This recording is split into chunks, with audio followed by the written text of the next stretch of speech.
Well, back in the kitchen, y'all. So today, or tonight, I should say, I am making ground beef tostadas, classic taco meat.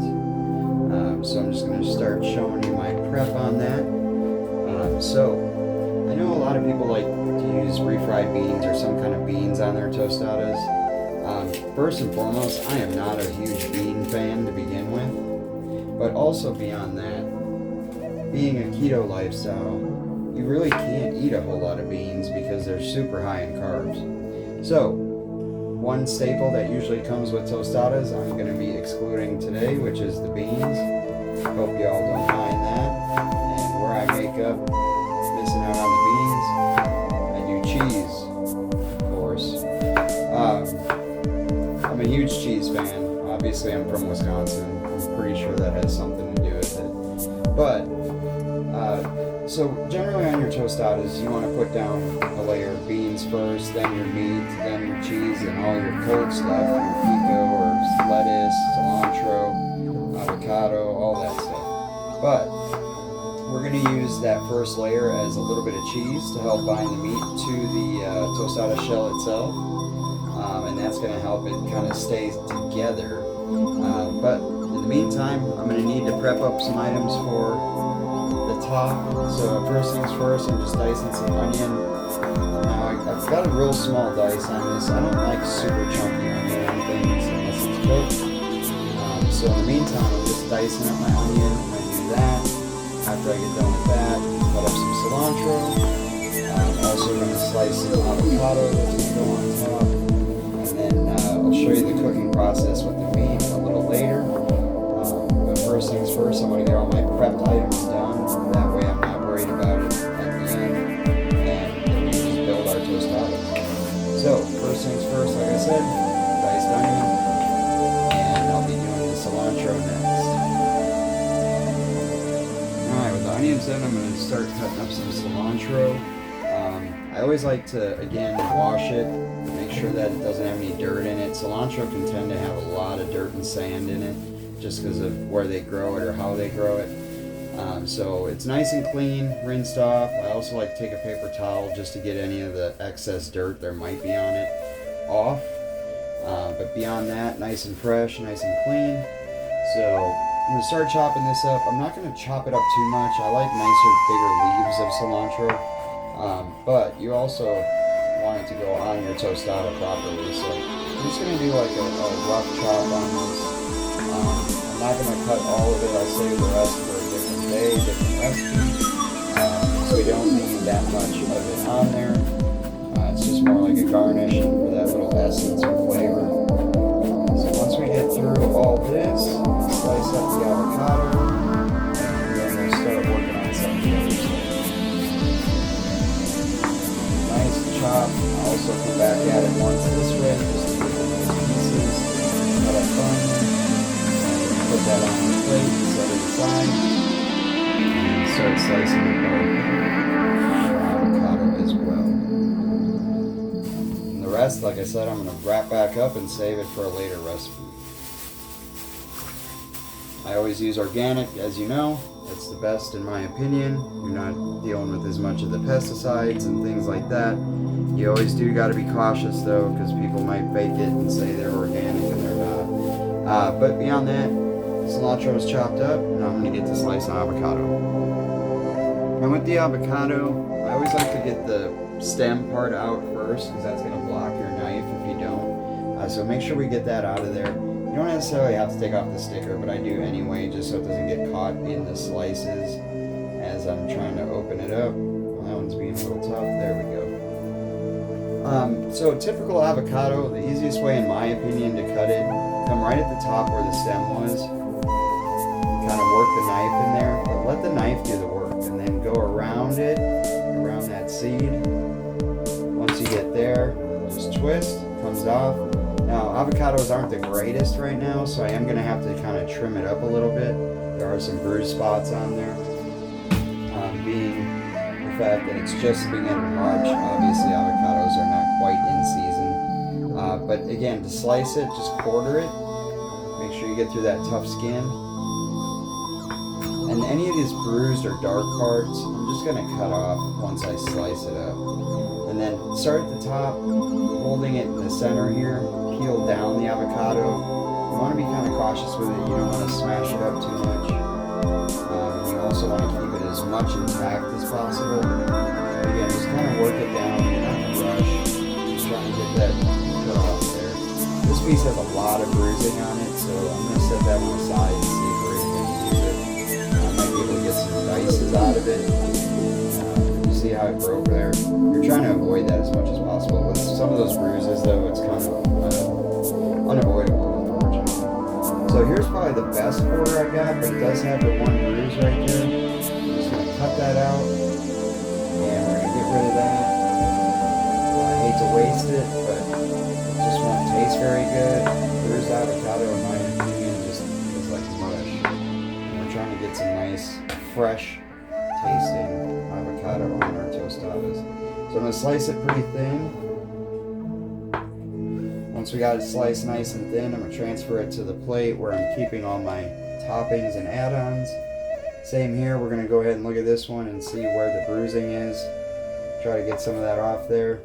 It's not going to hurt you to eat it, but to me it's just not as fresh and tasty. So that's going to get most of the bruises off there, and again, just nice thin slices. Because again, this is just going on top of our tostada, more like a garnish. It'll add nice flavor as well as texture. Get that buttery consistency of the avocado. Now some people might actually use guac on their tostadas, which is perfectly alright as well.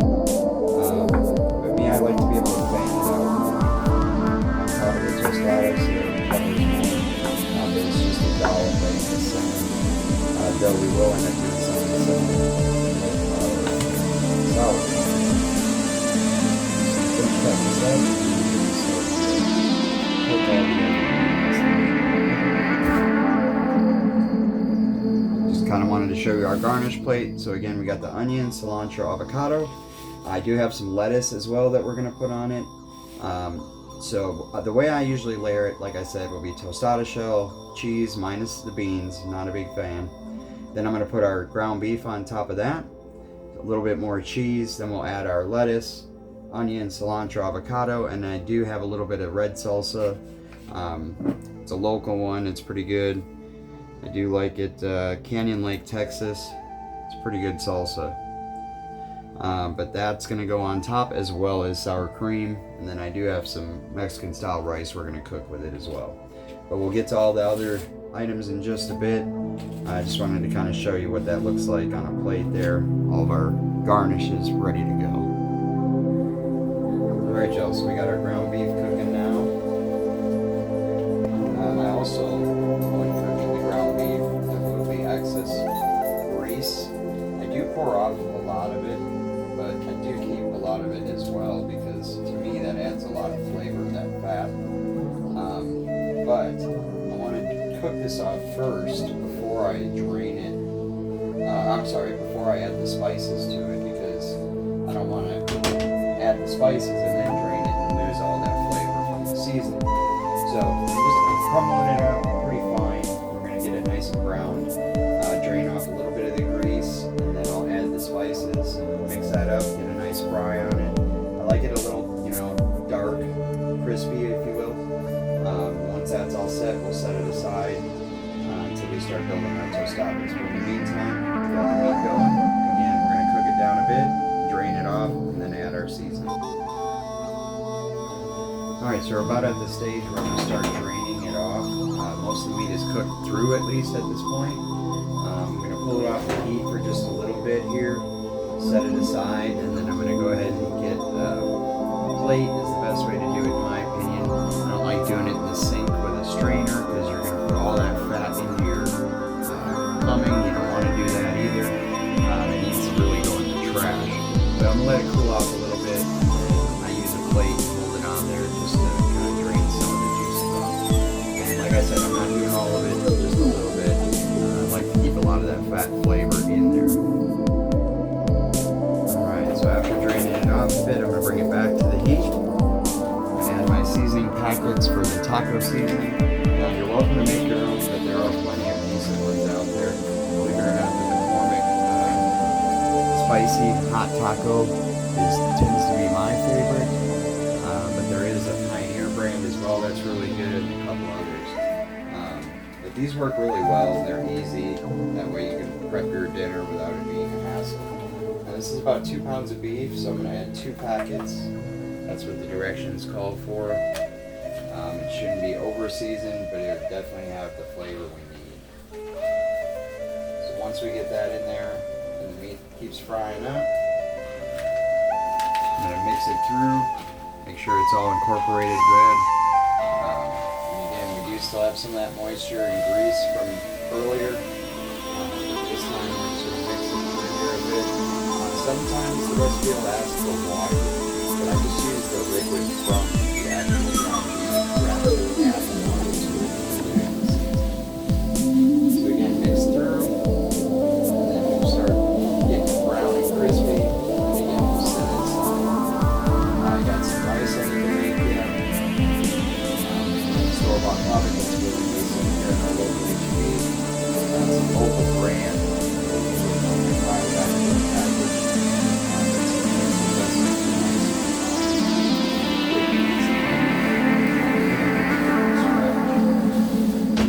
That's all mixed in. We're just going to brown it up some more, and again we'll set it aside.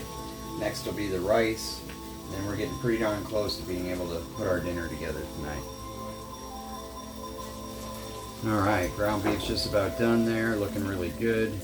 Again, the rest of that moisture is evaporating off, but we do have a bit of the grease from the ground beef still in it. Again, just to add flavor. As soon as this is ready, again, we're going to set it aside. I just kind of wanted to show you where we're at and almost being finished. Alright, so we're starting to cook our rice here as well as nacho cheese. Get the pan nice and hot, and then we're going to throw the rice in there. And leave the little bit of avocado oil in there just so it doesn't stick. And then I do also put a touch of water in it to kind of steam the rice. And I'll show you how that looks when it's going. I gotta get this pan hot first. Alright, pan's nice and hot. I'm gonna add my rice to it. Get that nice sizzle there. Again, I'm gonna throw the lid on to kind of steam it. I will add a touch of water in just a bit. But first I just want to kind of get that nice and brown and crispy on the bottom. Cheese sauce is about ready as well.